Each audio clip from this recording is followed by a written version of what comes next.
Podcastirmãos.com. Olá, pessoas!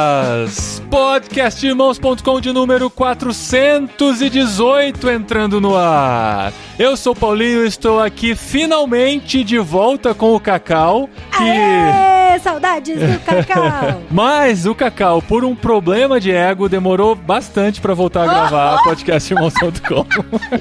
Eu ia agradecer o Bibo porque ele liberou o Cacau pra nós, mas tudo bem. E eu sou o Cacau Marques e tô aqui com Guilherme Yamarino, que sempre que sobe nesse palco, sua alma cheira talco como o bumbum de bebê. Nossa, vida do céu. Foi aniversário do Gil esses dias, então uma homenagem. Eu sou Guilherme Yamarino, eu tô aqui com a Adri e, impressionantemente, hoje não vamos falar de Harry Potter. Ah, mas podia, né? Ou será que não? Vai ter alguma lição que ela vai tirar, certeza. Tem, porque o Dumbledore é o maior exemplo de pessoa que não tem o ego inflado. Abnegação. Olha isso, de abnegação, é isso mesmo. Eu sou a Adriana e eu estou aqui com o Fênima, que mesmo em cima do palco a gente não consegue enxergar ele. Ah, muito obrigado, hein?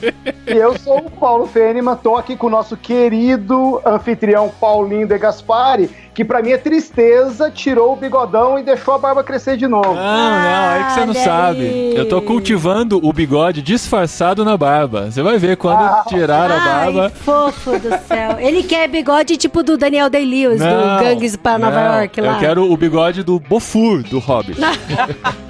Muito bom, gente. A gente tá aqui com essa galera porque a gente vai falar de um tema que tem falado muito com a gente nesses últimos tempos, principalmente nesse tempo de pandemia e de exposição que a gente tá vivendo nesse tempo, né? E todo mundo presente na internet, produzindo conteúdo. Temos aqui representantes missionários, pastores, músicos, tudo meio que misturado, né? Podcasters, não? É, porque o Cacau é pastor, mas também é músico. E também é podcast.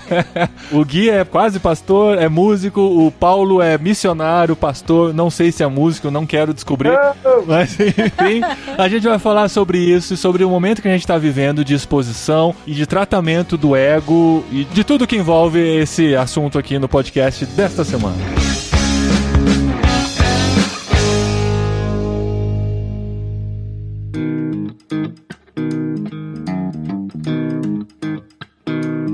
Esse é um tema que a gente tem pensado bastante, né, esposa? A esposa que até sugeriu da gente conversar sobre isso. Porque a gente tem visto, né, o que aconteceu. Assim que iniciamos a nossa quarentena, especialmente, a gente pode ter esse momento como algo marcante, mas é claro que não começou aí, mas realmente explodiu-se aí a questão da exposição na internet, principalmente dos cristãos, né, que estavam muitos pastores que não davam muita bola para a produção de conteúdo para a internet, acabaram sendo forçados a migrar para esse tipo de produção de conteúdo. E a gente vê esse momento que a gente está vivendo em que todo mundo está se expondo e todo mundo está lutando por novos seguidores. E a gente vê a dificuldade que muitas vezes a gente tem de lidar com essa questão da exposição e também da necessidade de ser cada vez mais visto, né? Isso a gente vê a partir da quantidade de lives que a gente observa no nosso Instagram. Hoje, não só as pessoas querem expor a sua opinião, mas também tem uma corrida de seguidores, de quantidade de views. Ai, quantas pessoas viram sua live, quantas pessoas deram like no seu vídeo, ouviram então ouviram seu podcast. Teve um tempo atrás que houve até uma preocupação do Instagram,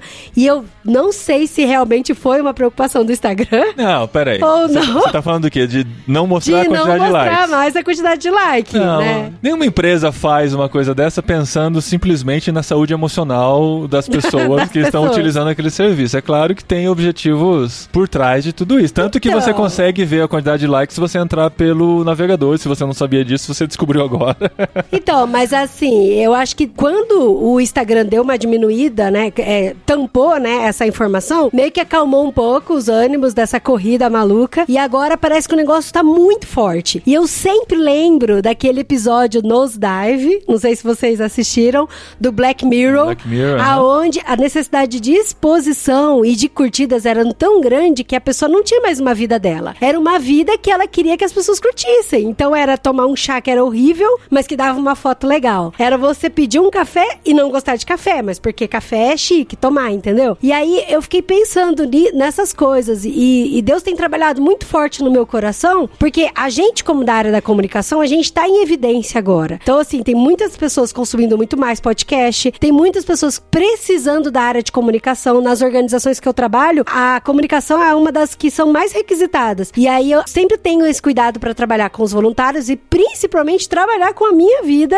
de Dri, calma, vamos lá, você não é ninguém. Veja bem qual bandeira que você tá levantando, sabe? Porque isso aqui não é para levantar seu nome. A gente tem aqui, acho que, representantes de pelo menos 2 gerações diferentes, né? E pessoas navegando entre elas, né? Temos o nosso pai apóstolo aqui, o Paulo Feneman, que tem um pouquinho mais de experiência. Bem pouquinho. Bem pouquinho. Não, mas também não é tão mais velho que eu. Você tá com quantos anos, Paulo? 46. Você é só 5 anos mais velho que eu. É que você aparenta muito mais, mas... Ai, amor. Mas, assim, eu entendo um pouco isso também, né? Eu fui criado, o Cacau também pegou uma parte disso, eu acredito, na fase de que, assim, eu gostava muito de comunicação, assistia muita TV quando criança, gostava de me imaginar apresentando um programa na TV ou apresentando um programa no rádio, né? Gostava muito disso, mas eu sabia que isso era um sonho muito distante e que era muito complicado você ter a evidência que uma pessoa como o Cid Moreira, por exemplo, que era apresentador de telejornal na época, ou a Xuxa, que era uma apresentadora de programa infantil, alguém chegar lá era um sonho muito distante para conseguir ter essa visibilidade. Até nas grandes rádios do Brasil, apresentar um Café com Bobagem, um Pânico na rádio, alguma coisa nesse sentido. E hoje, essa exposição tá ao alcance das nossas mãos, muito fácil, só com o celular você consegue iniciar uma live e galgar aí essa visibilidade, né? Eu acho que essa busca da exposição, ela sempre esteve presente ao longo da história. O que mudou é o fato de que agora a gente deu muito mais possibilidades dos supostos anônimos estarem em evidência. Mas se a gente pegar esse círculo aí que a gente mencionou, missionário, músico e tudo mais, cara, a gente sempre correu esse risco e a gente sempre tropeçou nessa questão da superexposição, do estar em evidência, do aparecer e tudo mais. O digital eu acho que só agravou a nossa situação atual. Eu acho que esse espírito por trás da superexposição sempre teve presente. O legal é que o Gui tá aqui como representante dessa nova geração também, que, por exemplo, no Projeto Sola, né? Se eles iniciassem esse projeto muitos anos antes, quando ainda não tinha essa facilidade de gravação, essa praticidade, né, de você poder ter um estúdio em casa e nem de distribuição, de você poder facilmente colocar a sua música pra rodar no YouTube ou nos streamings que a gente tem hoje, isso seria muito diferente, né, Gui? Você teria que chegar numa gravadora, apresentar o seu projeto, vender a sua alma pra gravadora, um EPzinho embaixo direitos, do braço, né? Ou com a fita, né, distribuindo pras rádios, aquela coisa e tal, né? E a gente já vê que essa facilidade de acesso à informação facilita muito colocar à disposição das pessoas coisas boas, né? Como é o próprio Projeto Sola, né? Na era digital agora, acho que a maior diferença sobre, assim,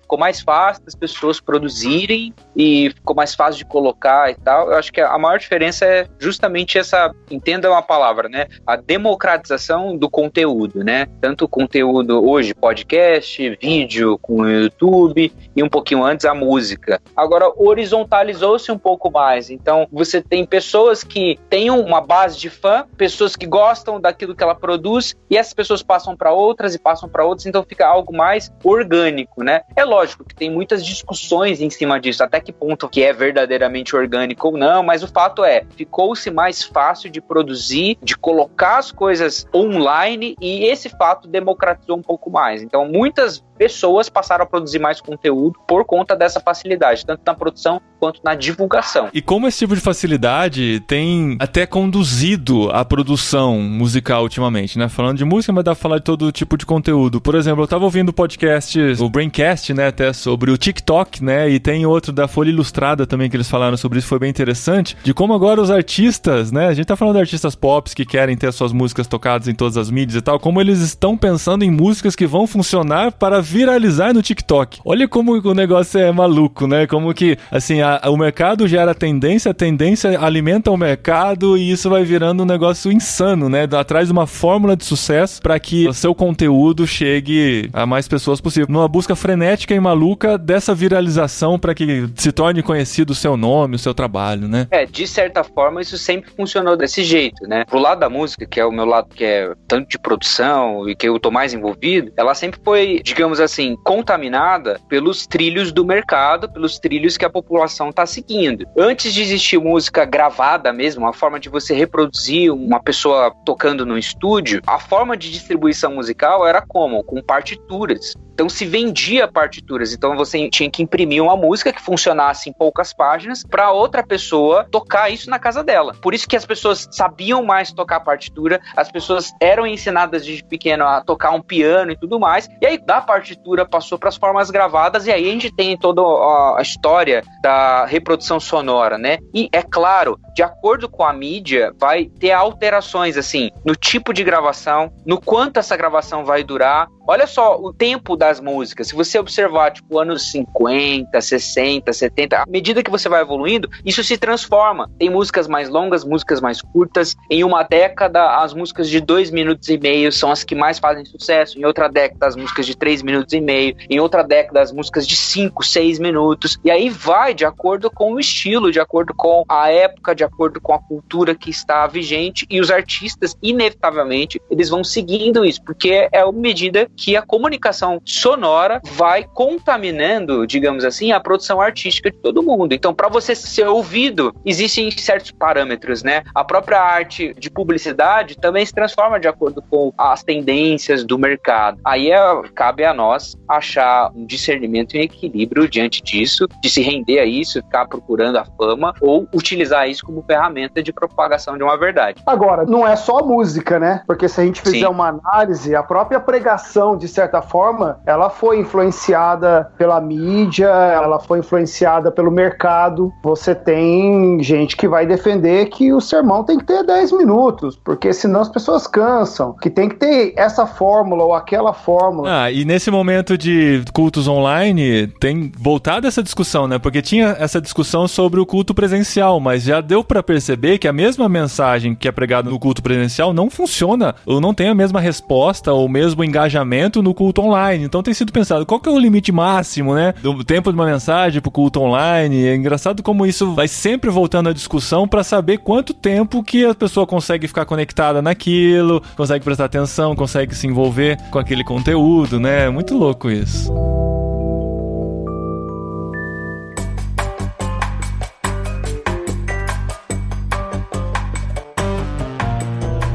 Tem uma expressão que a gente sempre usou e que eu não sei se vocês vão conhecer a expressão, porque eu ouvi quando eu morava no Mato Grosso do Sul.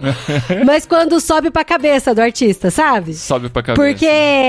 Porque aquele preletor, aquele pastor, aquele web crente, que agora tá super na moda esse termo, aquele cantor fez uma live e agora subiu pra cabeça dele e agora ele só pensa nisso, só quer fazer isso, só quer produzir conteúdo pra chamar a atenção. Igual o Paulinho até falou, né? Tem pessoas que produzem música pensando viralizar no TikTok. Ok, eu não sou contra isso, até porque eu sou uma das consumidoras de TikTok e eu acho as musiquinhas muito adolescente, gente. Ela é muito adolescente. Gente, mas o TikTok é divertido.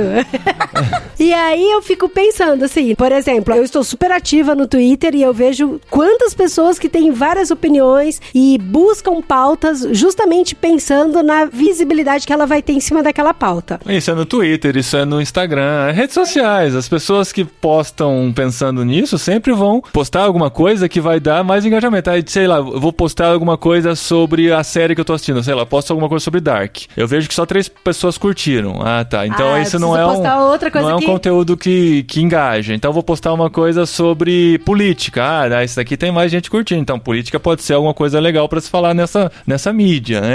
É meio que natural, né? As pessoas fazerem essa Mas isso avaliação. É ruim? É ruim isso, Cacau? A gente buscar esse tipo de pauta, por exemplo? Eu acho que é um pouco.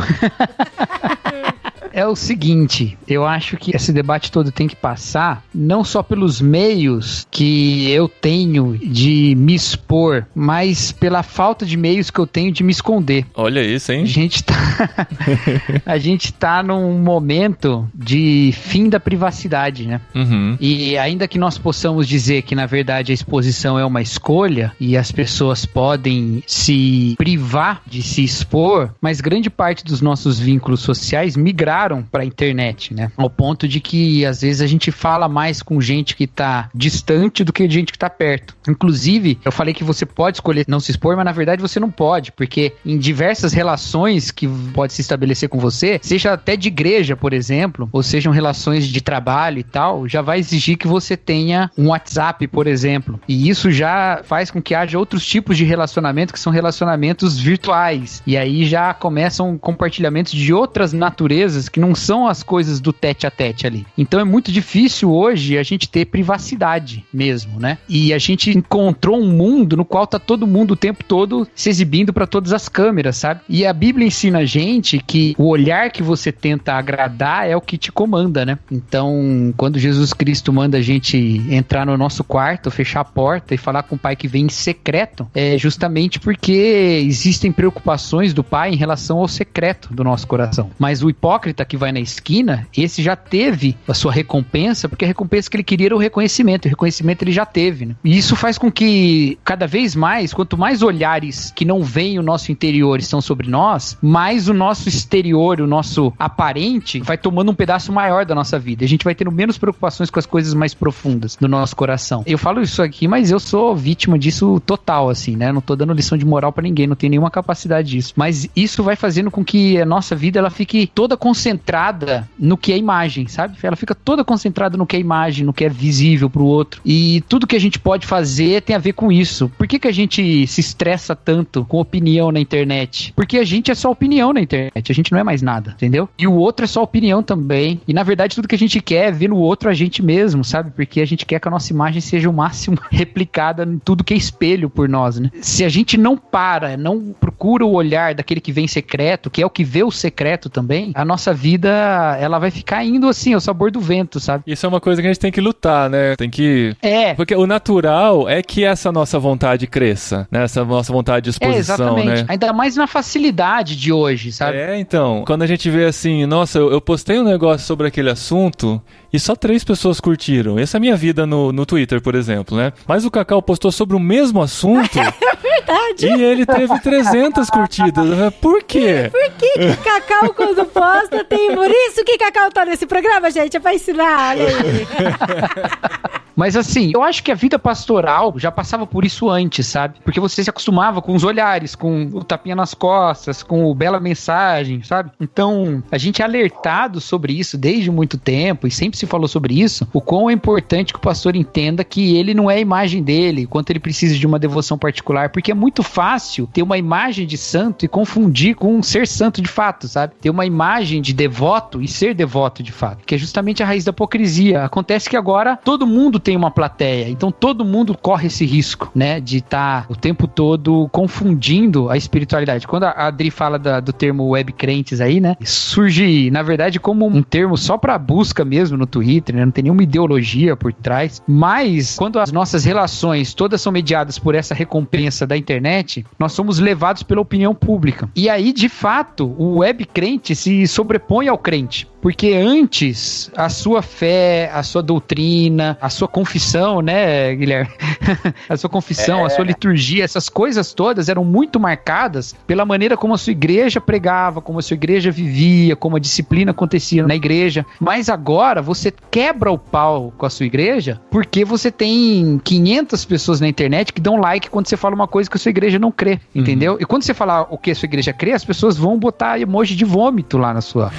Então, assim, você vai se tornando identificado com quem te vê mais, com quem te dá mais recompensa. A gente tava falando até sobre isso outro dia no WhatsApp, né, Gui? Como é que a gente precisa de comunhão e de disciplina, a gente precisa de igreja mesmo, porque a gente agora não tem isso, né? E esse período de falta de reunião vai nos fazer refletir bastante sobre como recuperar a identidade das igrejas mesmo, sabe? Porque isso vai ser bem problemático, assim, ou vai ser bem desafiante. Problemático não, mas vai ser um desafio bem grande aí pros próximos últimos anos aí. É interessante como essa evidência que a pessoa tem no individual faz com que muitas vezes ela deixa de glorificar e de torcer pelo coletivo, né? Antigamente as pessoas, elas tinham mesmo essa questão de levantar o nome, o legado, sabe? Ah, porque fulano deixou um legado, porque ciclano tem um nome pra se zelar, e pra falar, e pra deixar um nome pras próximas gerações e tal. Eu lembro de uma história que eu tive que viver no meu passado, aqui abrindo o coração pra vocês, uma história que eu acho que eu nunca contei pra ninguém. Acho nem que pra mim? Uau! Não, talvez eu tenha contado pra você. Bom, é bom que ainda bem que eu posso editar depois e decidir se todo mundo vai ouvir ou não. Mas eu lembro que, inclusive, foi no meio corporativo, não foi nem na igreja, essa questão de você vibrar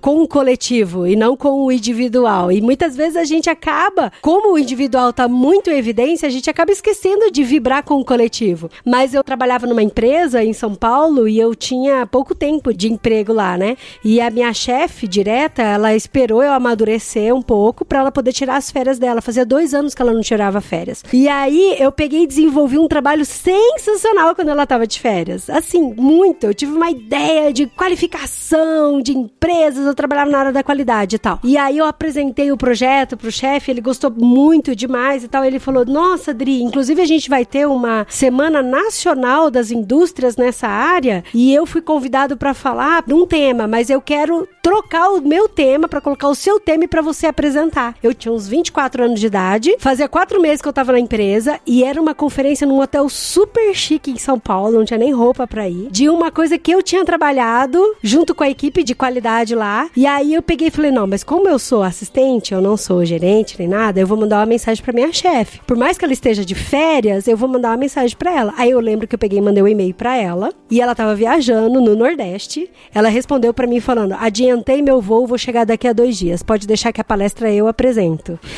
E aquilo doeu muito na minha alma, assim, muito, de doer demais. Ela chegou na minha sala e ela falou assim, Dri, eu quero que você prepare todo o PowerPoint e você vai me dar aula sobre o que você preparou e eu vou apresentar no hotel. Gente, nem no hotel eu não fui. Eu fiquei lá no escritório e ela foi no meu lugar, ela trocou, aí isso que eu achei interessante, ela trocou o nome, eu tinha colocado o meu nome e ela colocou Departamento de Qualidade da empresa tal. Ela tirou meu nome e ela apresentou pra resumir a história de vocês. Eu fiquei tão chateada, mas tão mordida, que eu falei, gente, eu achei isso que foi uma baita de uma sacanagem. E aí, depois, quando ela voltou, eu estava muito preparada pra xingar ela, pra brigar ela com tudo. Aí ela virou pra mim e falou assim, Adriana, faz 4 meses que você tá na empresa, você não tem noção do tanque de tubarão que é estar lá no meio daquele povo. Você ia ser massacrada por tanto de pergunta que eles fizeram, por sua pouca experiência. Mas o trabalho tá lá, o trabalho foi reconhecido, foi publicado como o departamento de comunicação daquela empresa. De qualidade.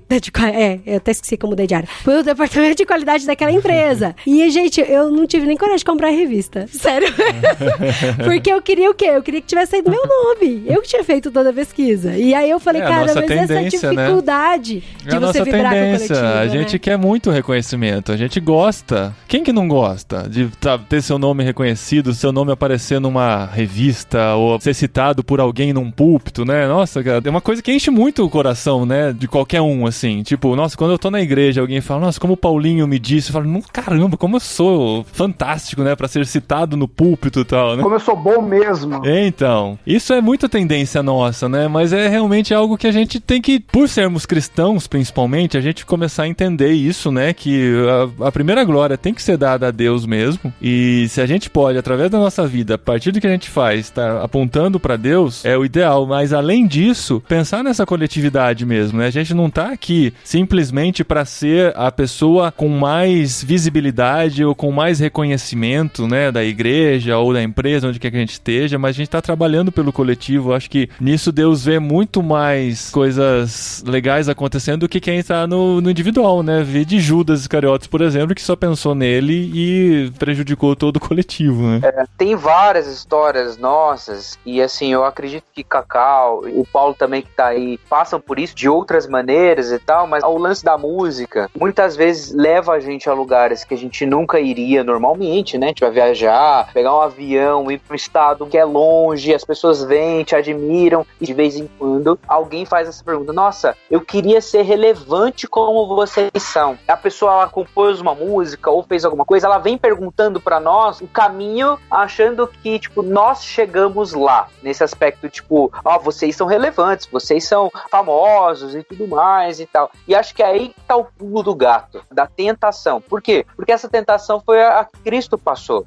Esse lance da má compreensão do que é relevância, do que é você fazer algo espetacular, do que é você ter, em algum aspecto, autoridade ou poder sobre as coisas, né? O Henry Nouwen, comentando sobre a tentação de Jesus no deserto, ele vai falar que as 3 tentações, quando o diabo vai e fala com Cristo, elas têm 3 fatores, assim. O fator da relevância, quando o diabo pede, olha, transforma aquela pedra em pão. O fator do ser espetacular, quando o diabo pede, se joga daqui, que os anjos vão te salvar e todo mundo vai ver como você é glorioso. Vão ver o quanto você é espetacular, né? E também a tentação do poder, tipo, se ajoelhe perante mim, me adore, e aí eu vou te dar autoridade sobre todas as coisas na terra. Então a gente quer esses caminhos fáceis porque a gente quer ser relevante, a gente quer ser reconhecido como espetacular, a gente quer ter poder sobre as coisas. E o universo digital, né? A gente tá falando do Twitter, falando do Instagram, falando de músicos, pastores, missionários, nesse tipo de contexto, né? As pessoas vindo perguntar pra gente, é um grande deserto, porque o tempo todo a gente tem essa tentação de, peraí, se eu falar isso aqui, talvez essas pedras que eu estou enxergando vão se transformar em pães, de acordo com a minha vontade, de acordo com a minha necessidade. Olha, se eu elaborar essa frase desse jeito, citar esse autor, postar esse texto nessa hora, nessa coisa, todo mundo vai achar, nossa, que espetacular o que você fez. Ou se eu começar a ter várias curtidas e muita gente me seguindo, eu vou começar a ter poder de falar para as pessoas, não vão por aí, vão para cá. Eu vou ter autoridade sobre várias pessoas. Então, esse tipo de tentação é só algo que foi a mesma tentação de Cristo com outra forma, na forma de teclado, clique, foto e etc. Mas o tempo todo a gente está sujeito a isso. Por quê? Porque faz parte da trilha de Cristo. Cristo passou por isso para começar o seu ministério. E acredito que cada um de nós, seja com a música, seja com uma pregação, seja com a implantação de uma igreja, seja com um serviço missionário, a autoridade que a gente vai ter diante de uma equipe, nós vamos ser tentados nisso o tempo todo. E não devemos deixar isso desequilibrar o nosso coração. A gente não deve deixar o desejo de ser relevante ser maior do que a palavra de Deus que nos alimenta. Não devemos deixar o desejo de ser espetacular ou de fazer algo como se a gente estivesse num palco, você vai lá e faz, todo mundo te aplaude. Não é isso que vale. Apesar de que isso pode acontecer às vezes, não é isso que deve motivar a nossa missão, porque não motivou a de Cristo. E da mesma maneira, a gente não deve facilitar, você vai encurtar o caminho de sofrimento, encurtar o caminho da real autoridade, né, que é o caminho de Cristo, e se dobrando por qualquer tentação de caminhos fáceis que vão te dar poder, ou pseudo-poder, né? Porque é talvez só uma sensação de poder nas coisas. Então isso o tempo todo a gente passa, e o tempo todo outras pessoas acham que vão ter caminhos facilitados por isso, né? E tem uma coisa interessante sobre essa questão da tentação, que poder, relevância, autoridade, Jesus já tinha. Quer dizer, o diabo tentou barganhar com alguma coisa que ele já possuía. E talvez seja por isso que Paulo vai ser tão incisivo lá com os filipenses quando ele vai falar sobre nós termos a mesma atitude de Cristo Jesus. E ele vai falar assim, olha, embora ele fosse Deus, ele não considerou que esse fato de ser igual a Deus era algo que ele deveria se apegar. E eu acho que parte da dificuldade que a gente enfrenta é exatamente pensar que aquilo que nós temos, ou mesmo aquilo que a gente faz na nossa caminhada, no nosso ministério, na música, na pregação, ou no trabalho missionário, enfim, naquilo que a gente só faz por conta da ação de Cristo na nossa vida. Então eu acho que uma das primeiras coisas que a gente precisa identificar na nossa própria vida é quem nós somos. Nós somos pecadores, nós somos pessoas completamente desprovidas de poder próprio, de condições próprias de fazer alguma coisa. O que nós fazemos por conta de Cristo, fazemos por conta dele, né? Então esse eu acho que é um dos mecanismos. Agora, a nossa natureza humana ela é muito perversa, né? eu pelo menos, a todo momento, eu me percebo sendo pego de surpresa ou tendo que me segurar para não cair em armadilhas, né? E uma das coisas que funciona muito para mim é ter alguém perto de mim, né? Eu tenho alguém que pega no meu pé, eu tenho alguém que fica ali monitorando, e quando essa pessoa acha que eu tô meio mais pra lá do que pra cá, ele vai lá e fala assim, ó, segura aí, menos. Por quê? Porque a gente, de novo, a nossa natureza é pecaminosa. Tem mais um detalhe, a gente tá num sistema que valoriza esse tipo de coisa, que quer supervalorizar as pessoas, às vezes até de uma forma ingênua, às vezes não é proposital, e aí o problema é como nós lidamos com essas situações. Eu me lembro de uma história terrível, assim, eu me sinto mal até hoje com essa história. Eu fui pregar numa igreja na Colômbia, com meu espanhol, que é uma tragédia. Fui nesse lugar, eram 3 cultos, e entre um culto e o outro, me deu uma vontade de ir no banheiro terrível. Eu preciso ir no banheiro. Aonde que é o banheiro? O banheiro é lá no piso superior, lá na galeria. E aí eu fui pra galeria, e aí eu passei na frente, supostamente da onde eu não podia passar, que era ali a mesa de som, filmagem, tudo. Tinha até uma placa lá, mas eu nem me liguei pra placa. Veio uma mulher, que eu acho que era uma diaconisa, alguma coisa assim, mas me deu um sabão daqueles assim que eu fiquei desnorteado. Eu pedi 1000 perdões e fui no banheiro, porque eu precisava ir no banheiro e tal. E eu acho que essa mulher chegou entre os cultos, e aí eu desci e tal e fui pregar no culto seguinte. Essa mulher chegou, pastor, me perdoa, porque agora eu estou... Ela começou a se sentir culpada porque ela tinha me dado uma bronca, e eu era o cara que ia pregar. Então, assim, esse sistema é muito demoníaco, a gente fica preso nele, quer dizer, a gente põe as pessoas no pedestal. E a tendência natural é, tipo, quando ela me viu lá na frente, a minha vitória teve sabor de mel, né? Exatamente. Exatamente. Aí você fica... Mas eu fiquei frustrado profundamente, porque eu falei assim, olha o mal que eu tô fazendo pra essa pessoa. Sem querer, quer dizer, eu não tenho culpa de ter sido convidado, mas assim, você percebe como o nosso sistema, e aí vamos colocar aqui o nosso sistema religioso também, é feito disso, da supervalorização do indivíduo, ao invés da supervalorização do coletivo. Eu sou apaixonado por Atos 2, eu sou apaixonado por essa igreja que tem tudo em comum, que todo mundo cresce junto, todo mundo caminha junto. Eu acho que falta muito isso pra gente, a supervalorização do coletivo mais do que o individual. O que o Paulo tá falando tem talvez a parte inversa disso, né? Ele tá falando assim, ele fez alguma coisa, levou a bronca da diaconisa ali, aí ele tava numa posição onde ele seria reconhecido, enfim. E a gente passa às vezes por situações, e eu mesmo tenho que policiar o meu coração pra não cair nessa, né? De, olha, eu sou convidado aqui, eu tenho tal, XY direito, devia ser assim, devia ser assado, e ficar comparando todas as outras, os outros convites que a gente faz, porque, várias igrejas vão tratar a gente de maneira diferente, né? Então é sempre uma tentação, quando a gente vai em algum lugar, e aí, olha, tem uma mesa ali pra comida de vocês, aí você comparar a comida de um lugar com o outro, o tratamento de um lugar com o outro, a hospedagem de um lugar com o outro, e você ficar assim, nossa, essa igreja não vai dar nada pra gente comer quando a gente tá indo tocar. Putz, a outra igreja... por favor, a igreja tem que dar coisa pra comer.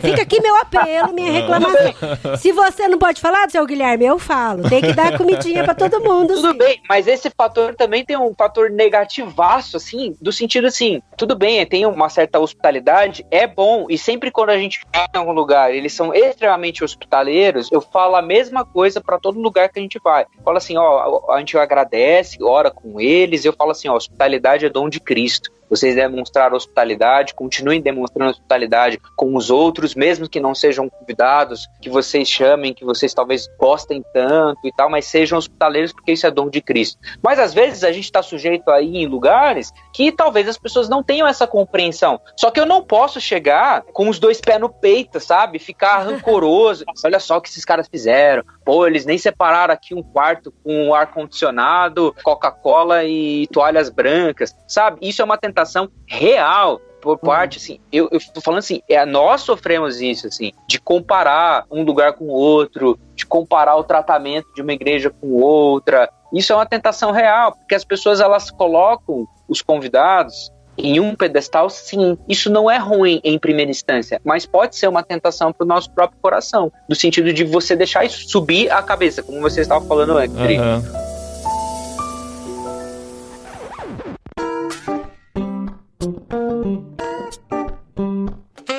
Eu tenho uma grande dificuldade, eu já abri com algumas pessoas mais próximas, agora eu vou abrir com um monte de gente aqui.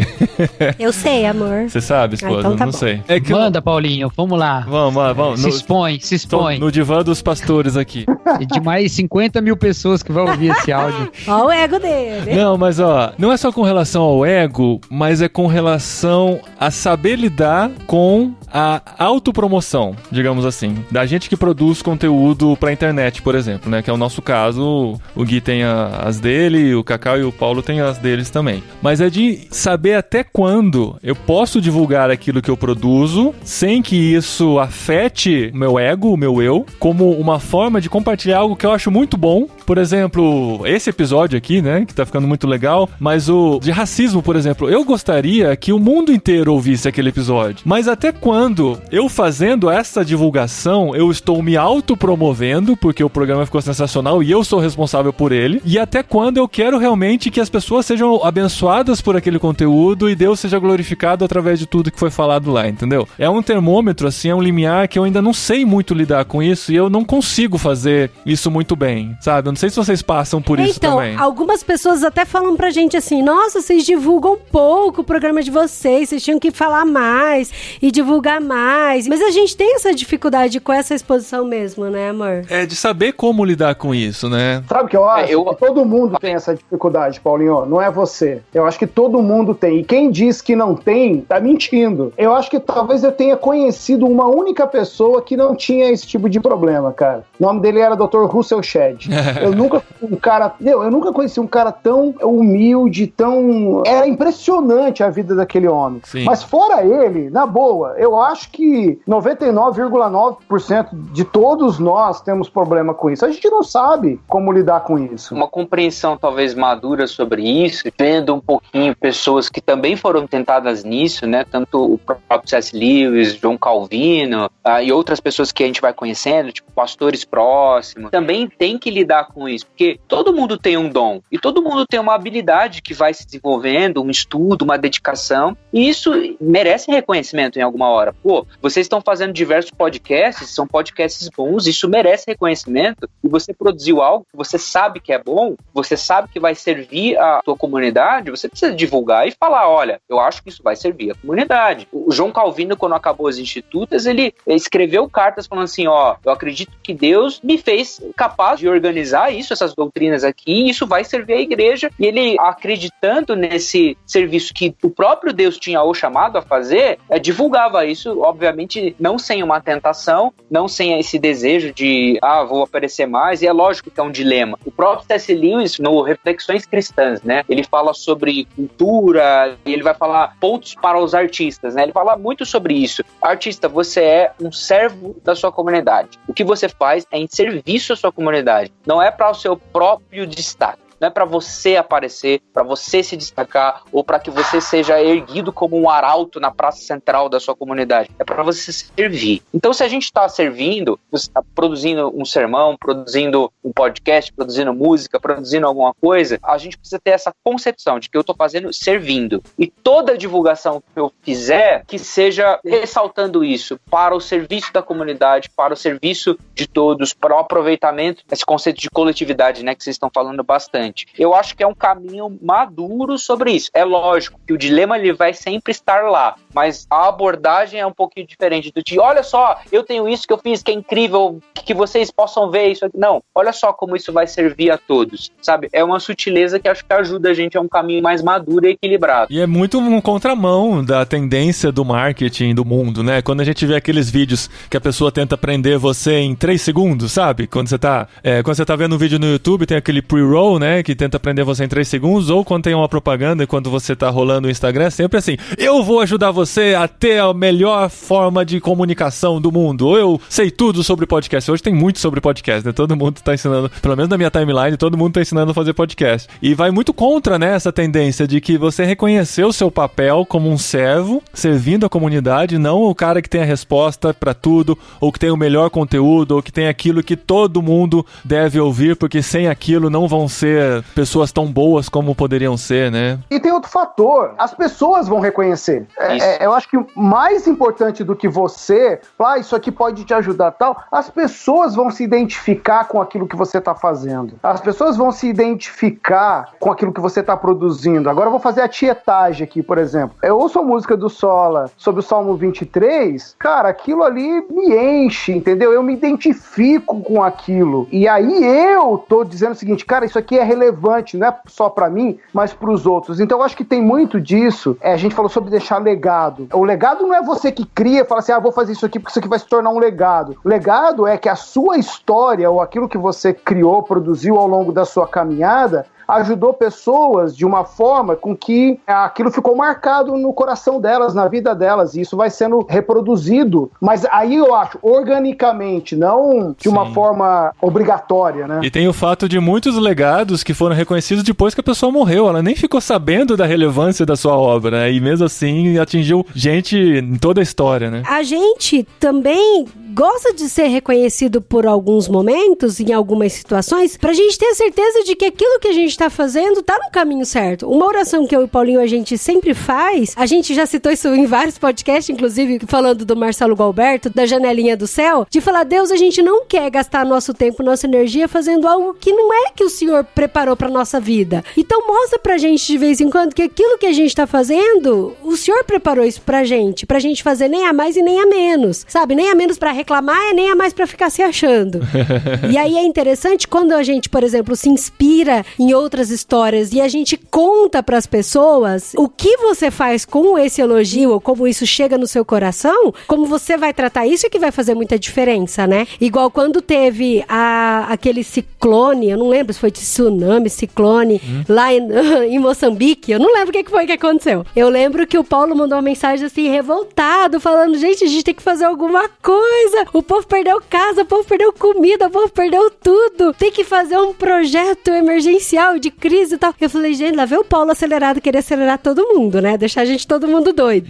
E aí, quando a gente olha pra trás e vê a história, vê o que aconteceu, sabe? E que aquele projeto foi um projeto muito sensacional, onde Deus mostrou pra mim, que sou incrédula, que é possível você levantar sustento, que é possível você levantar uma grana com projetos dessa forma, sabe? Porque, Paulo, eu confesso que quando você veio com a ideia, falei, gente, a gente não vai conseguir dinheiro, crente não dá dinheiro pra essas coisas, não. Então, assim, o que a gente faz com esse elogio, ou como isso bate no nosso coração, que faz diferença. Mas, por outro lado, eu quero trazer à memória essas coisas porque me dá esperança, entendeu? De saber que Deus coloca essa criatividade, coloca os projetos no nosso coração e que ele é possível de acontecer porque já aconteceu uma vez, entendeu? Dri, isso que você tá falando é uma coisa sensacional, assim. A gente pode cair num radicalismo por causa da tentação e em roda de pastores eu acho que vocês vão entender muito bem o que eu vou falar agora. Quando você, em uma roda de pastores, você pergunta assim, qual é o seu pior pecado, qual é o maior problema que você enfrenta? E o genérico que todo mundo fala assim, eu enfrento o meu orgulho e tudo mais. Essa normalmente é a resposta mais comum, assim. E todo mundo fala assim, então você tem que esquivar dos elogios que te fazem no sermão, você tem que se esquivar do agrado, do aplauso e tudo mais. E aí a gente ensina as nossas comunidades, na tentativa de ser mais espiritual, de ser mais piedoso, a não elogiar de todo, a não reconhecer, não dar honra a quem deve honra, não reconhecer e também não aplaudir as boas atitudes. Mas assim, eu acho que os meninos que pregam também vão se reconhecer nisso. Quando você prega um sermão, e aí ninguém fala nada, você não tem nenhum feedback, ninguém vem te falar, cara, isso dá uma depressão, porque você fala assim, nossa, será que eu falei algo errado? Será que eu falei alguma heresia? Será que eu tô fazendo errado? E às vezes pastores sofrem com depressão, com tristeza, com falta de propósito, às vezes questionando o próprio chamado, porque as pessoas elas acabam na tentativa de fazer assim, não, eu não posso aplaudir ele, eu não posso falar bem, porque senão ele vai ficar orgulhoso e tudo mais, e não falam por conta disso, e aí o pastor vai desenvolvendo em si uma falta de propósito, uma falta de sentido, talvez um desgosto por aquilo. Então é necessário um equilíbrio onde a gente elogie, onde a gente reconheça as coisas bem feitas quando são bem feitas, aplauda quando é bem feito e também saiba elogiar de maneira equilibrada para que a pessoa não fique perdida. E E é lógico, cada um vai ter que ter o coração equilibrado, se dobrar diante de Deus, ter a concepção clara de quem Deus é, de quem Ele é, para que ela não caia nessa tentação de tentar ser espetacular, de tentar ser a última bolacha do pacote. Mas, ao mesmo tempo, precisamos elogiar o que precisa ser elogiado, sabe? Quantos pastores você já, no final do sermão, quantos missionários no final de uma conferência, quantos músicos, quantas pessoas que estão servindo a igreja, nós já chegamos no final de um evento, de um culto, e falou assim, muito obrigado por você ter servido, fui edificado por isso, sabe? Isso é uma maneira, talvez, equilibrada da gente servir uns aos outros e também reconhecer quem precisa ser reconhecido de maneira equilibrada, para que essa pessoa não caia no desequilíbrio, tanto da glória própria, quanto também no desespero, da insatisfação, da angústia, da falta de propósito, talvez questionando o próprio chamado. Tem um autor chamado Neil Pirolo que ele vai chamar isso da síndrome do porão e do pedestal. Ele vai dizer o seguinte, você não pode colocar o cara no porão ao ponto de que ele se sinta o pior dos mortais. Ao mesmo tempo que você não pode colocar o cara só no pedestal ao ponto que ele se sinta o melhor dos mortais. Tem que ter um equilíbrio nesses dois lados aí. E o problema não tá com quem dá o elogio, né? O problema sempre tá com quem recebe o elogio. Quando a gente desenvolve uma dependência do olhar do outro, a gente tá se expondo a uma situação muito complicada. Paulo falou assim, todos nós somos pecadores, né? Que nós precisamos lembrar o que nós somos pecadores. Isso é um conceito não muito agradável para o mundo contemporâneo, mas muito poderoso, porque quando a gente tá dependente do olhar do outro, nós estamos nos expondo frequentemente ao julgamento do outro. E a gente tá tão viciado na congratulação que a gente se infla disso, né? O problema é que o mesmo grupo que te congratula é o grupo que te derruba, né? Então esse equilíbrio é importantíssimo, né? Você ter esse equilíbrio justamente para colocar as coisas no lugar certo. Mas o primeiro ponto pra gente alcançar um equilíbrio, acredito, é entender essa realidade do pecado. Porque quando nós entendemos que nós somos pecadores, nós precisamos responder uma pergunta subsequente. Pecador em relação ao quê? Só é pecador quem transgride alguma coisa, né? E aí a gente lembra que transgrediu a lei de Deus. Então nós somos pecadores, é diante de Deus. E é libertador se reconhecer pecador diante de Deus, em relação a se reconhecer pecador diante de todos os outros tribunais, porque Deus oferece perdão e perdão pleno. Então eu fico olhando essa cultura atual assim de exposição e do exposed, né? Na internet, né? A cultura do cancelamento e tudo mais. Isso é tão visceral porque nós estamos dependentes de aplausos virtuais, né? Então isso nos atinge de maneira muito profunda por causa disso. Mas se a gente lembra o que o salmista disse no Salmo 51, contra ti, só contra ti pequei, isso nos leva a um compromisso muito mais radical com a retidão em toda a nossa vida, nos aspectos mais profundos e menos visíveis, e também nos protege de ter no julgamento dos olhares mundanos, né? Ter nisso o meio pelo qual nós vivemos. Tem uma mensagem do Tim Keller que eu ouço sempre. Assim, cara, todo mês eu ouço essa mensagem. Chama, acho que é Os Perigos do Ministério, não me lembro. Tá lá no site do Gospel Coalition, ouço todo mês e não lembro o título.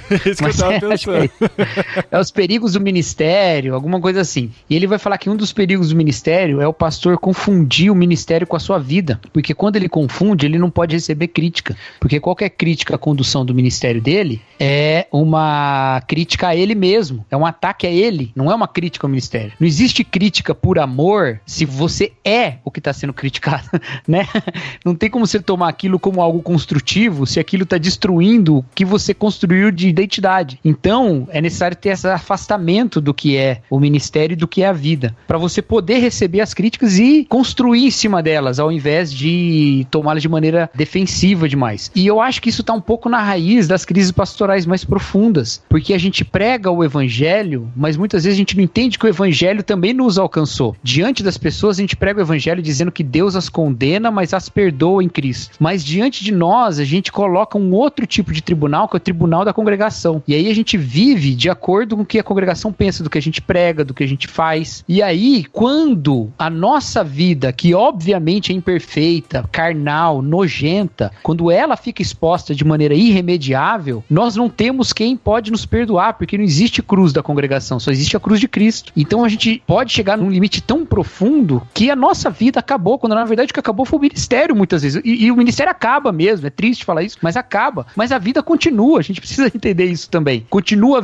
perdão quando todo mundo te condena, porque Deus ainda te oferece perdão em Cristo. Então essa realidade do evangelho na vida, ela coloca todas as coisas em perspectiva. Eu acho lindo. Eu até botei no Twitter esses dias aí, das coisas que a gente expõe, não devia, né? Mas eu até botei no Twitter esses dias aí que o meu consolo ministerial é Atos 20, né? E aí alguém até reagiu lá dizendo que era o versículo em que Paulo fala cuidar de si mesmo e do rebanho de Cristo, né? E de fato é esse versículo, mas não o aspecto de cuidar de si mesmo. É o aspecto final em que ele fala o rebanho que Deus nos confiou, pelo qual ele derramou seu próprio sangue. Acho lindo pensar nisso, que Deus nos confiou um rebanho pelo qual ele morreu. Isso significa que o rebanho é imperfeito. Isso significa que ele ama o rebanho para além da morte. Isso significa que nós somos imperfeitos, porque nós também somos rebanho dele, né? E isso significa que ele também nos amou até a morte. Então, isso me consola muito, né? Me consola saber que Deus está muito mais interessado na condução do ministério, do rebanho que é dele, que ele comprou com o sangue dele, não fui eu que comprei com o meu sangue, do que eu mesmo. E as minhas limitações pastorais, elas são evidentes, mas Deus não conta com a minha ilimitação para fazer a obra acontecer, porque ele é ilimitado. Eu sou limitado, mas Deus é ilimitado. E ele é que comprou aquele rebanho com o sangue dele. Ele é que está interessado em fazer aquele rebanho viver na plenitude. Ele só me usa para isso. Minha tarefa é lidar comigo mesmo e deixar ele lidar comigo mesmo para que eu atrapalhe o mínimo possível, sabe? Uhum. Então isso é muito consolador, eu acredito. Quando a gente está trabalhando no ambiente missionário, especialmente quando a gente está convidando alguém para se juntar ou fazer parte, sempre você tem essa questão, né? A gente não pode, a gente não consegue e tal. Eu sempre tenho batido nessa tecla sobre o texto de Mateus capítulo 28, o texto da Grande Comissão, é o fato de que o texto da Grande Comissão começa com Jesus dizendo: eu recebi todo o poder e toda a autoridade nos céus e da terra, portanto. Para mim a palavra mais importante nesse texto todo é essa palavra, portanto, porque diz o seguinte: vão, porque eu tenho todo o poder e toda a autoridade. Quer dizer, tudo é baseado na pessoa de Cristo.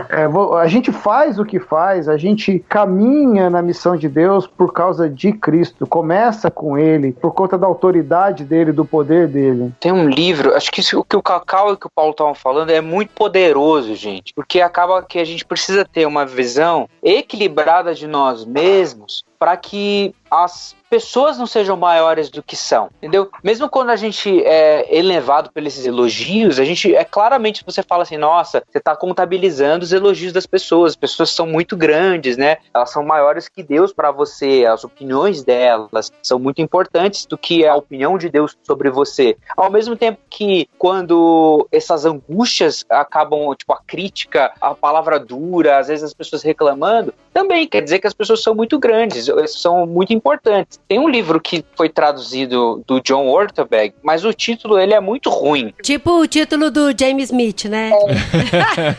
Você é aquilo que ama. Gente, esse título é ruim, por favor. Só que é de outra editora, que acabou, sei lá, eu não posso falar mal de editora, porque senão eu tô tentando ganhar livros, né? A gente fecha todas as portas aqui no podcast, né?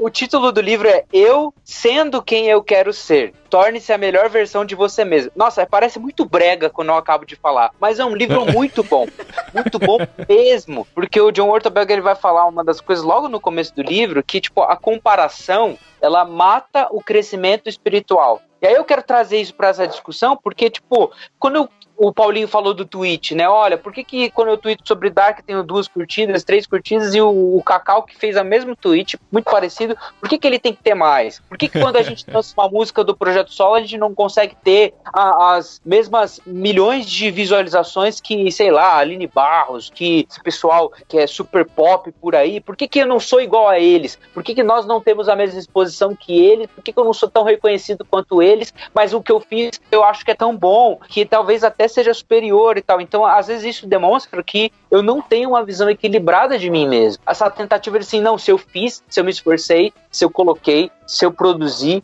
quer dizer que é bom e instantaneamente merece o reconhecimento. E aí, quando eu olho uma outra pessoa que tem mais reconhecimento que eu, que tem mais likes que eu, tem mais seguidores, que as coisas aparentemente parecem estar dando mais certo, começa a brotar em mim essa incoerência, esse desequilíbrio com a imagem de quem eu sou. Peraí, eu sou tão pecador quanto esse outro cara. E a comunidade que gostou desse outro cara, dessa outra pessoa, desse outro artista, é tão pecadora quanto nós. E também está sujeita a desequilíbrios, né? Então, às vezes, o mais interessante nisso tudo, o que a gente precisa mais ter é justamente parar de ficar comparando o tempo todo. Que essa comparação não determine a nossa angústia, nosso desespero, de acordo com as coisas que a gente faz, e também não dê os trilhos do que a gente acha que é sucesso, sabe? Porque essa comparação, ela vai matar o nosso crescimento espiritual, essa nossa autenticidade espiritual do ponto de,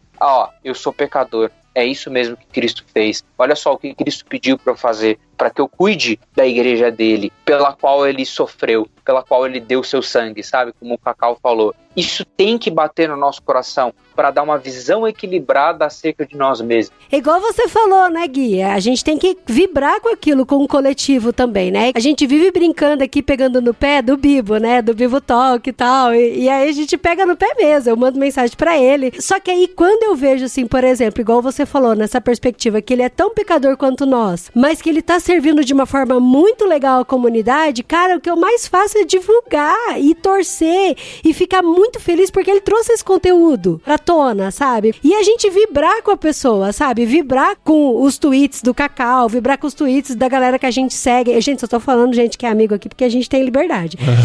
De vibrar e falar, cara, que legal, tão servindo a comunidade de uma forma linda e maravilhosa. E ter essa liberdade, igual o Paulo falou, da gente ter essas pessoas a quem a gente pode recorrer e pedir uma real mesmo, sabe? O que vocês acham disso, sabe? O que você acha disso? Você acha que tô no caminho certo? Não você vale acha que... perguntar pra esposa, porque eu sempre acho que você está certo, amor. A Adri me acha sensacional, mas você ter alguém, um grupo de amigos, às vezes é uma pessoa, às vezes pode ser um grupo. A gente pode ter um grupo de pastores, amigos mais chegados ou de iguais, né? Como você, assim, dentro da sua área de atuação, pessoas chegadas, e você joga lá o que você acha desse meu comportamento, sabe? Pessoas que vão, que você vai ter certeza que vai jogar real com você, isso é muito útil. A Adri falou que não vale perguntar pra esposa, no meu caso vale a pena, porque ela não concorda com nada, ela discorda. Não, mas das mensagens do Paulinho eu dou umas duras nele.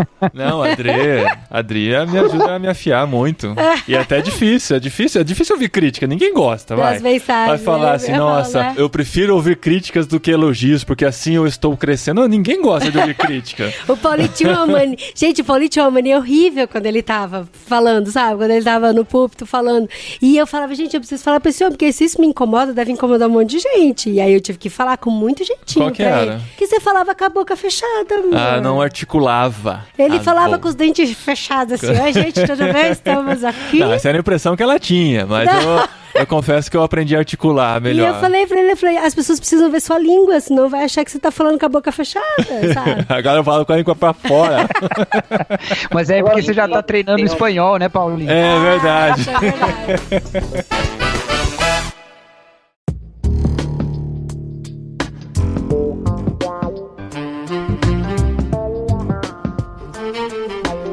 Uma coisa que me incomoda muito são pessoas que não conseguem manter, exatamente por tudo isso que a gente disse aqui, porque querem mais likes ou querem estar aí na visibilidade e tudo mais, elas não conseguem manter uma posição. Eu acho que isso é uma das coisas que mais me incomoda dentro desse universo aí, seja ele qual área for. Então, hoje ela tá defendendo o X, né? Mas o X não tá dando ibope ou não tá fazendo com que ela... Então, ela muda pro Y, assim, muito rapidamente e vai mudando. E essa mudança não é uma mudança pautada num desenvolvimento de pensar, porque realmente eu descobri que eu estava equivocado ou não. É uma mudança pelo único e simples fato de tentar agradar. E eu acho que isso, e a gente está falando aqui sobre a questão de se manter humilde, de manter, né, o coração guardado, eu acho que isso é muito pernicioso, isso atrapalha muito, porque a gente vai mudando toda hora, a gente gente não consegue manter uma linha de pensamento, de raciocínio, até mesmo de ministério. Eu começo a perceber gente, do ponto de vista ministerial, cara, que cada hora tá inventando uma moda, uma coisa diferente, uma linha diferente, porque ele não é capaz de se manter naquilo que ele acredita, na revelação que ele tem para a vida dele ou para o ministério dele, que Deus está dando para ele naquele momento. Ele sempre está tendo que buscar a revelação do outro, então ele vai seguindo o outro, porque o outro está fazendo e está dando melhor. É a história dos modelos de crescimento de igreja, né? Então você tem 500 modelos. Agora eu vou fazer isso porque esse aqui está bombando lá na cidade tal. E a gente vai desconsiderando as revelações, as coisas que nós, como seres humanos, estamos vivenciando com Deus no nosso dia a dia. Eu acho que a música tem muito disso, não tem, Gui? A música é a expressão da sua vivência com Deus, com aquilo que você está sendo alimentado, aquilo que você está vivenciando com Ele. E quando a música deixar de ser essa vivência, ela para de ser autêntica no bom sentido da palavra, né? O Schaeffer, naquele livro Arte e a Bíblia, ele vai dar algumas coisas para a validade da arte, no sentido assim, o cara que é artista, ele precisa ter uma excelência técnica, ele precisa se desenvolver tecnicamente naquilo que ele acha que ele vai servir à comunidade, né? Ao mesmo tempo, ele precisa ter uma certa autenticidade na arte dele, ele não pode falar daquilo que ele não vive, né? É do João Alexandre essa música? Quero viver o que canto e cantar o que vivo? Ele canta, pelo menos. Mas isso, num artista, faz todo sentido. E o que o Paulo falou é verdade. Tem, às vezes, movimentos artísticos que vão para um lado, vão para o outro. Moda é muito assim, né? E é lógico, às vezes você vê, nas bandas tem muita gente que reclama disso, às vezes sem razão, né? Tipo, por que a banda não é mais a mesma? Por que o Sola não faz mais folk, começando a colocar guitarra nas músicas e tal? Tudo bem, tem transições que fazem parte da nossa autenticidade, mas às vezes tem transições que são desse jeito aí que o Paulo falou, impensadas, que é muito mais na tentativa de aparecer. Olha, o que tá fazendo sucesso agora? Não, vamos fazer isso. Aí você percebe, acho que as pessoas, elas conseguem perceber nitidamente quando uma pessoa, ela não tá sendo autêntica com aquilo que ela tá falando, não tá sendo verdadeira naquilo. E tudo que não é verdadeiro dura pouco. Eu costumo sempre pensar assim, tipo, quando eu vejo alguma coisa, alguma mudança muito brusca, eu falo assim, olha, vamos observar mais tempo, porque talvez o tempo vai dizer se essa mudança ela foi genuína, se essa mudança ela foi movimentada por verdade, ou se essa mudança ela foi movimentada por interesse, né? Por algo mais fútil. Que não quer dizer que não vai ter sucesso, mesmo o fútil, né? Mas a autenticidade fica na cara, né?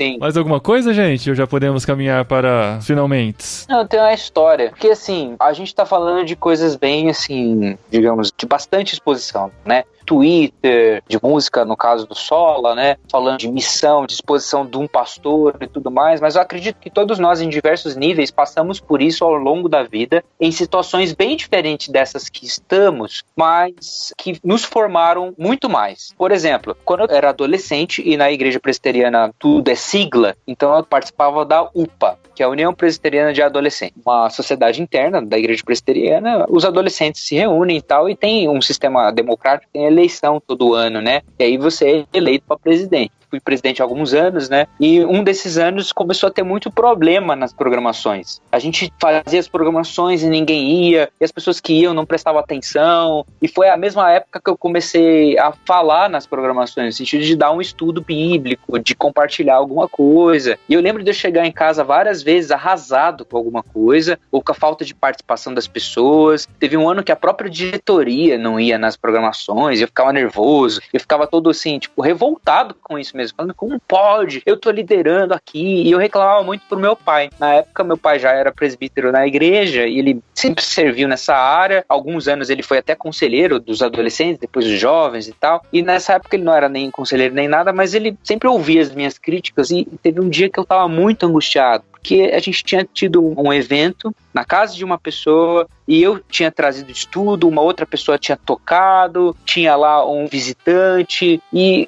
as pessoas não foram, e as pessoas que foram estavam assim, em outro planeta, sabe? Inclusive pessoas da diretoria. Aí eu voltei pra casa revoltado, assim, tipo, nossa, não acredito que fizeram isso, como pode? Chorava, assim, o meu pai reclamando. Falei assim, vou levar todo mundo pro conselho, que é onde já se viu isso acontecer, essa diretoria. Aí meu pai virou e falou assim, não, você não vai, Guilherme. Você tem que aprender que quando você tá numa posição de liderança, às vezes você vai engolir muito sapo. E a liderança da UPA, no caso, pra você, ou qualquer qualquer outra liderança que você for exercer dentro da igreja, se as pessoas não estão prestando atenção, se as pessoas não vão, e você ficar todo revoltado, não é você que vai consertar a igreja, é o Espírito de Deus agindo no coração deles. Você tem que se dedicar, você tem que continuar, e muitas vezes você vai, e ele sempre usava esse termo, né? Você vai engolir sapo. Passar por essas coisas sem se revoltar tanto, passar por essas coisas e continuar fiel, né? Quantas vezes a gente não tá numa liderança da igreja, as pessoas não se comportam do jeito que a gente acha que deveria, e nosso comportamento é ficar murmurando, nosso comportamento é ficar colocando a culpa nas outras pessoas, elevando elas a um patamar da qual elas não estão, tornando elas muito maiores. No fundo, isso é uma idolatria às pessoas. E nós não estamos fazendo para a adoração a Deus. Nós não estamos fazendo para glorificar a Deus e edificar a igreja. No fundo, nós estamos fazendo para a nossa própria glória. E muitas vezes acaba contaminando todo mundo ao redor, né? O ambiente, porque daí você acaba ficando amargurado, mal-humorado. Fica um ambiente pesado Fica também, pesado, né? Mas a coisa de engolir sapo, cara, ela é muito importante, ajuda muito o crescimento, né? Quantas reuniões eu já não participei, cara, que eu ouvi, depois da reunião eu fiquei pensando, nossa, eu podia ter falado isso, mas eu nunca vou ter a oportunidade de falar isso. O que eu tenho que fazer? Eu tenho que engolir esse sapo, cara, eu não tenho o que fazer. É paciência, saber que, assim, às vezes você pode ser até injustiçado em algumas situações, mas pensando no coletivo, pensando na glorificação de Deus, vale a pena você engolir aquilo. Ou muitas vezes aquilo não é da sua competência, sabe? Você fala com a pessoa direta e aí entrega nas mãos de Deus e continua orando e continua fazendo sua parte. Igual, por exemplo, eu trabalho com missões, né? Junto com o Paulo, e a gente trabalha organizando alguns congressos. E aí, cara, é muito difícil trabalhar com pessoas dentro de congresso. Eles querem a foto maior que tem, a mais bonita, que preenche todo o quadrado da arte pra poder divulgar o nome dele. E aí eu falo, gente, mas por que tem que ser dessa forma? A gente cria um padrão, não, mas a minha foto eu quero que seja maior. Sabe umas coisas assim absurdas? Teve um preletor que eu tava muito afim de ouvir, porque eu lia os livros dele, gostava demais, assim.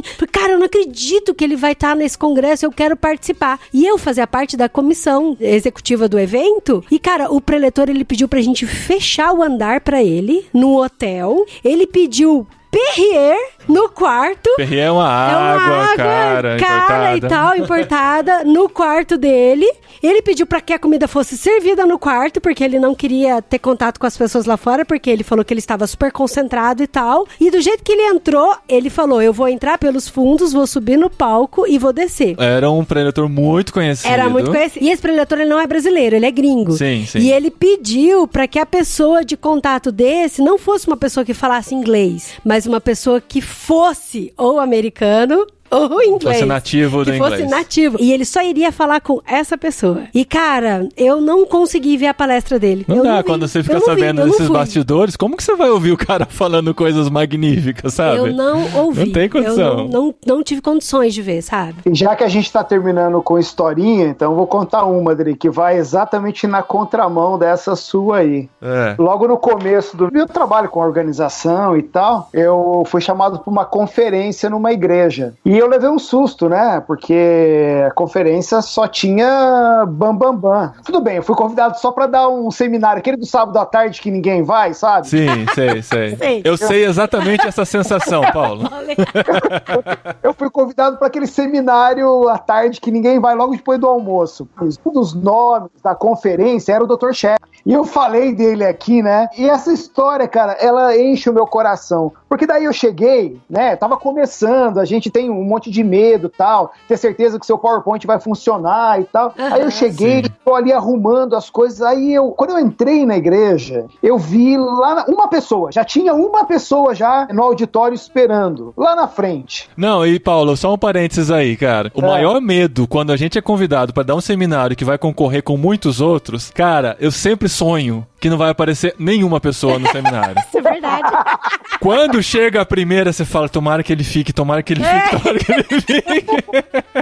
É bem assim mesmo. Mas aí eu cheguei, cara, e conforme eu fui chegando mais perto, a hora que eu olho, quem tava sentado no primeiro banco, de perninha cruzada, com a Bíblia e o caderninho, a caneta na mão, Dr. Shed. Caramba!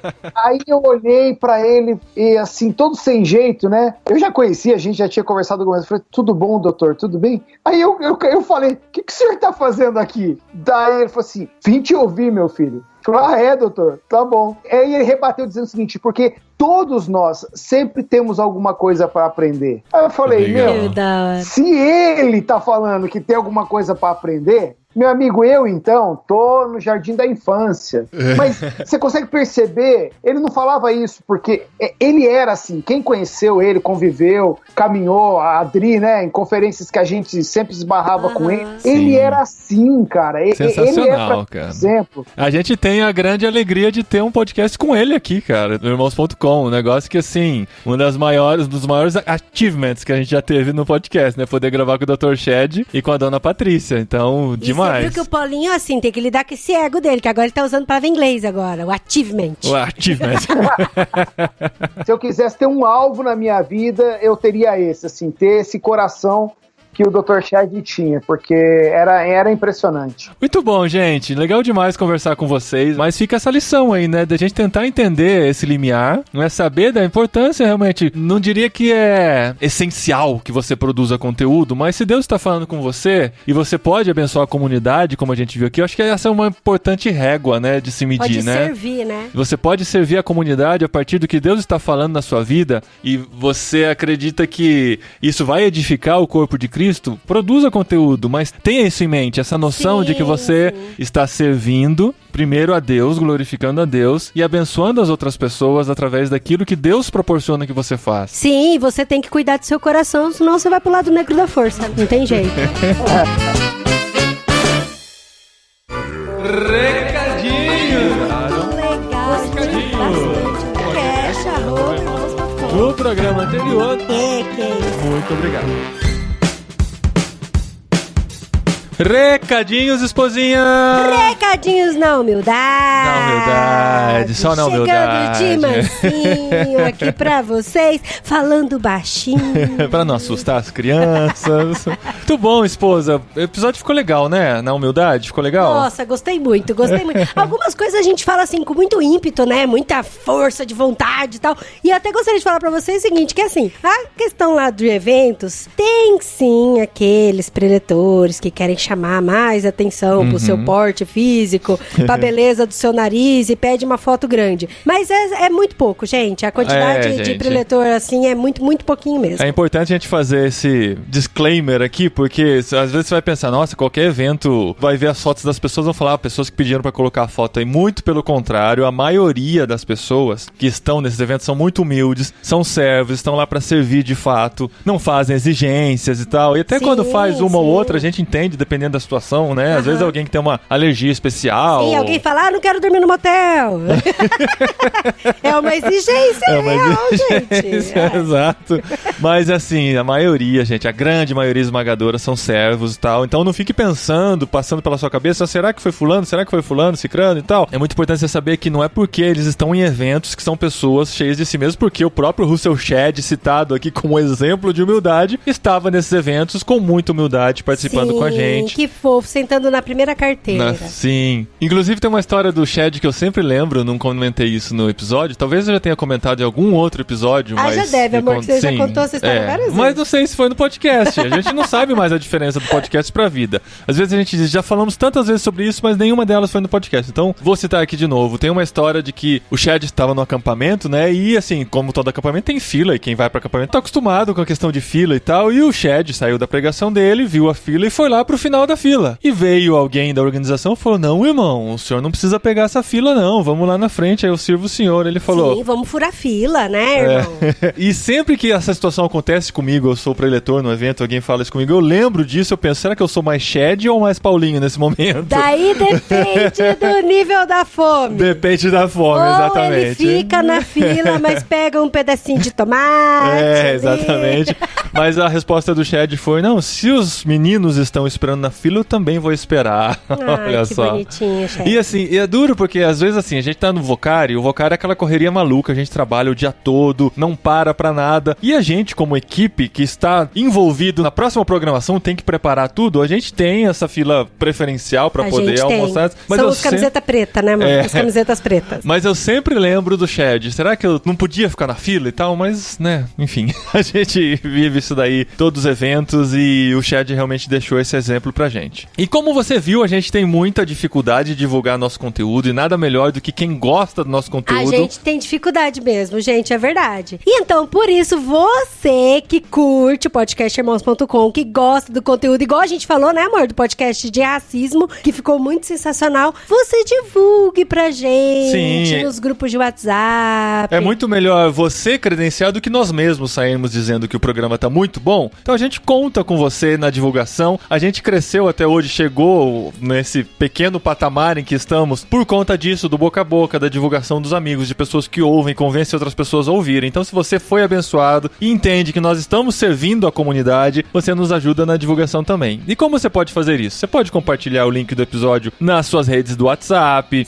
compartilhar o link do Spotify, por exemplo, nos stories do Instagram. Eu faço isso direto, gente, eu curto pra caramba. Porque fica bem mais fácil da pessoa clicar e ir direto pra conversa, né? Muita gente ouvindo o Spotify e tal. Então tem diversas formas de você nos ajudar nas divulgações. E também seguindo a gente nas redes sociais. A gente tá no Instagram, no Facebook, no Twitter, no Telegram, no nosso canal de transmissão lá, no WhatsApp, canal de transmissão, no grupo do Telegram. Então tem muitas maneiras de você conhecer o nosso conteúdo e ajudar na divulgação também, porque é com isso que a gente conta, pra que o nosso conteúdo chegue o mais longe possível. Tem que seguir a gente nas redes sociais, porque através das redes sociais você fica sabendo de muitas coisas, né? Por exemplo, o nosso próximo livro do podcast literário. Sim, a gente divulgou aqui no podcast já e divulgamos nas redes sociais que nós estamos lendo Memórias Póstumas de Brás Cubas, do Machado de Assis. Olha só que orgulho poder ler Machado de Assis. Gente. Eu confesso que eu me empolguei um pouquinho nesse mês, eu li um pouquinho mais do que só Memórias Póstumas, e eu vou estar afiado. Eu acho que eu vou estar afiado pro episódio da semana que vem. Vai então, brilhar. Você pode vai brilhar ler com humildade. Com humildade, certo. Com muita humildade. Pretendo brilhar no próximo episódio.